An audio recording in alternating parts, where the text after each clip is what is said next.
You may have heard about the famous Chariot Analogy. To really understand the concept of your own self, the Atman Jnanam, it is actually a story derived from Kathopanishad, which was composed arguably some 500 to 600 years before Christ.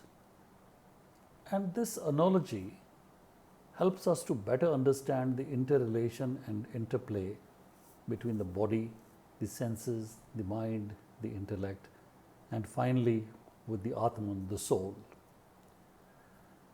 The story is actually a dialogue between the Lord of Death, Yama, and a 12-year-old boy called Nichiketa. But the detail of that story may be another time, another day.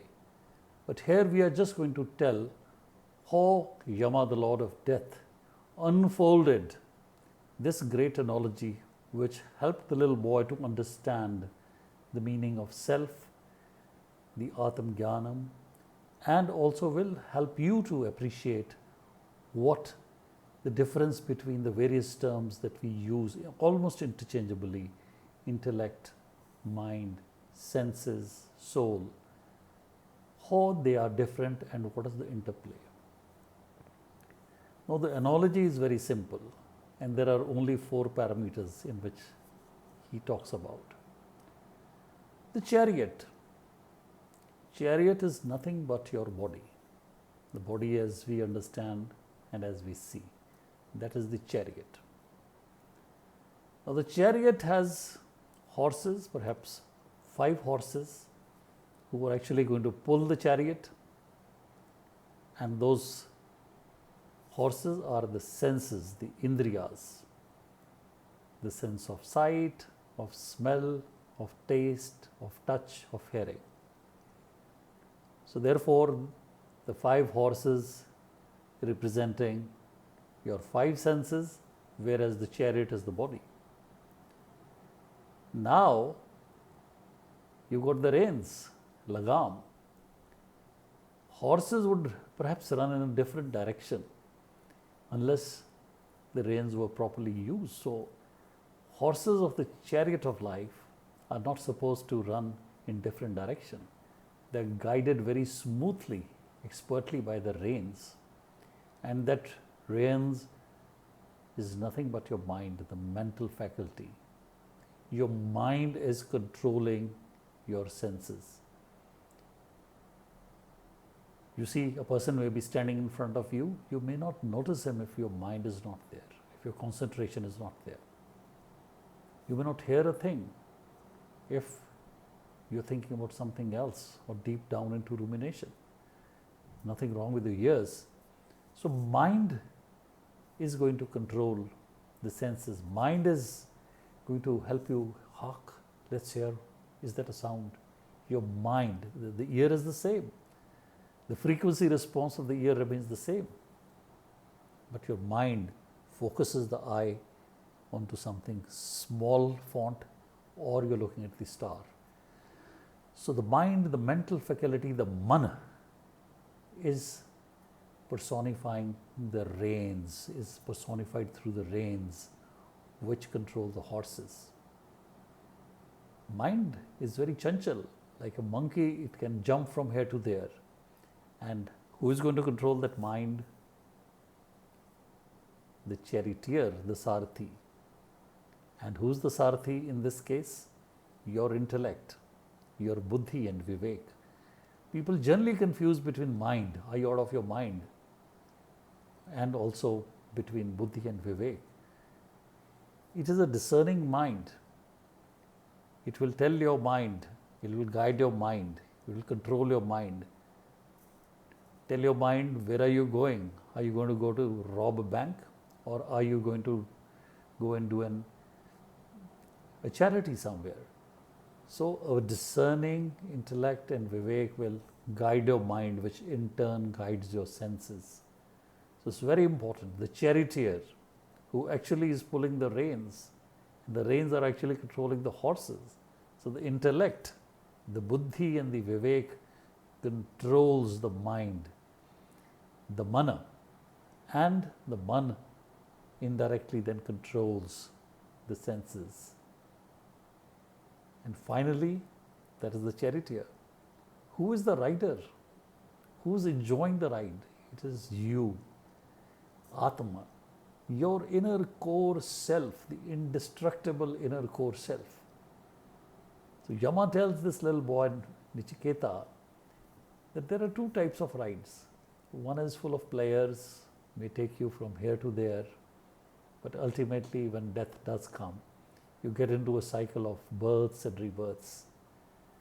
On the other hand, there is the spiritual pursuit, and if you go along that, the chances are that you may well get out of this cycle of birth and rebirth, and your Atma may ultimately merge with the Paramatma, getting you freedom from this vicious cycle of birth and rebirth.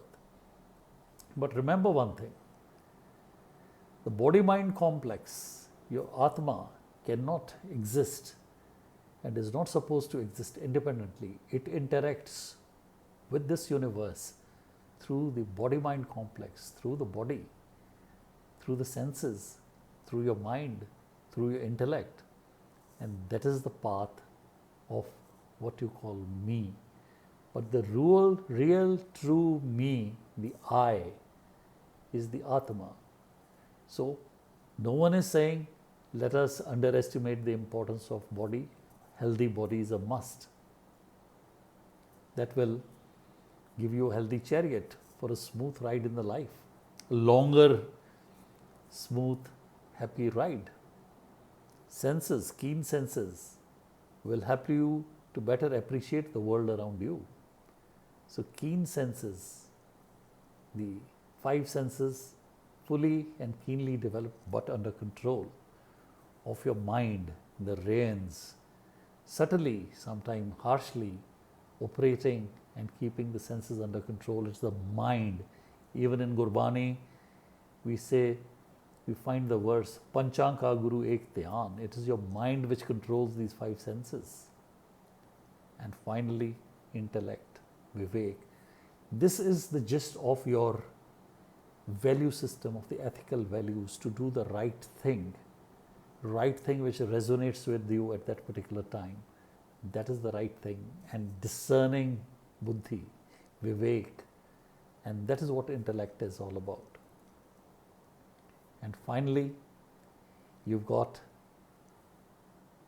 a good charioteer, good intellect, but ultimately who's the rider? Who's taking this fantastic ride called life? It's your Atman. Cannot exist on this earth independent of body, of the senses, of the mind, of the intellect. आपके जिस्म से, आपकी sense organ से, आपके मन से, आपकी बुद्धि और विवेक से अलग नहीं हो सकती आपकी आत्मा. And you interact with this world through all these. But you are not them. They belong to you, but you are independent of them. I was talking to a youngster, and much as I explained the chariot analogy, which is a lovely analogy, but somewhere between the mind and intellect, sense organs, body, fine. The mind and intellect, what is mind and what is intellect? So it forced me to kind of think of a different analogy. And I'm going to present this for you, before you. And I'm in all humility claiming it to be original because I did not find it anywhere, at least in the internet research which I did. We all know about desktop computers, and people who have studied a bit of computers would know. So computer, as we understand the hardware,